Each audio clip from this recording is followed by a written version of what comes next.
লিফটে যখন আমরা মেনটেনেন্স করি তো সেই সময় কিছু সেফটির ব্যাপারে আমাদেরকে চেক করে নিয়ে তবে মেনটেনেন্স করতে উঠতে হয়। লিফটটাকে আমরা আমাদের লিফটের ভাষায় কার বলে থাকি। তো কার টপে উঠে আমাকে শ্যাফটের মধ্যে দিয়ে লিফটটাকে চালাতে হয় এবং সব জিনিসগুলো চেকিং করতে হয়।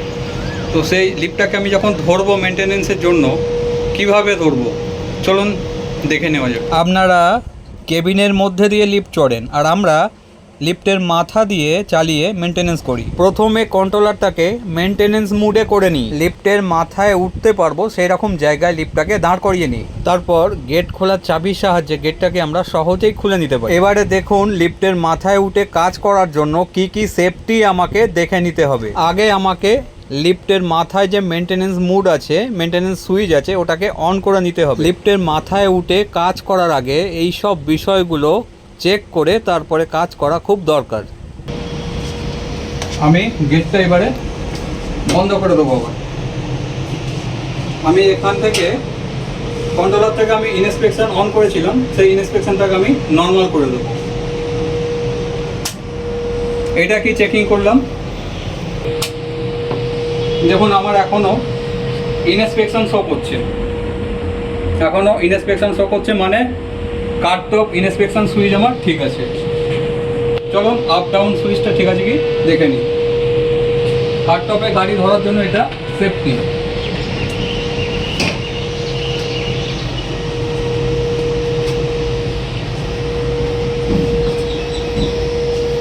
ফার্স্ট ইনস্পেকশন অবস্থায় আমি কখনো আপ সুইচ মারবো না, কারণ যদি ডাউন সুইচ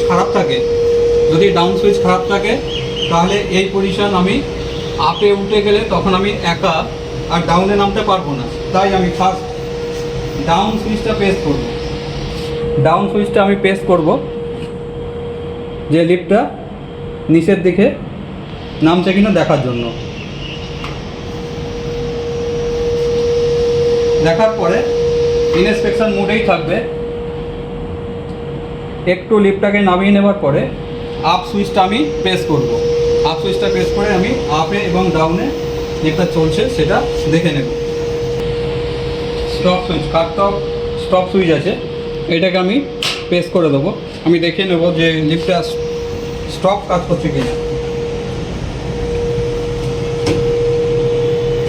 দেখুন এখানে স্টপের সিম্বল চলে এসছে, তার মানে স্টপ সুইচ আমার ঠিকঠাক কাজ করছে। অনেক লিফটে স্টপ সুইচের সিম্বল থাকে না, সেখানে আমাকে ইনস্পেকশন বটন টিপে দেখে নিতে হবে স্টপ হয়েছে কিনা। সেফটি ফার্স্ট, যতটা সম্ভব নিজেকে সেফ রেখে কার টপে উঠে আমরা কাজ করে থাকি তারই একটি ভিডিও আপনাদের সাথে শেয়ার করলাম। ভিডিওটা দেখে যদি ভালো লাগে ওই লাইক শেয়ার টেয়ার যেটা করার করে দেবেন। সবাই ভালো থাকুন, সুস্থ থাকুন, আবার দেখা হবে পরের একটা ভিডিওতে।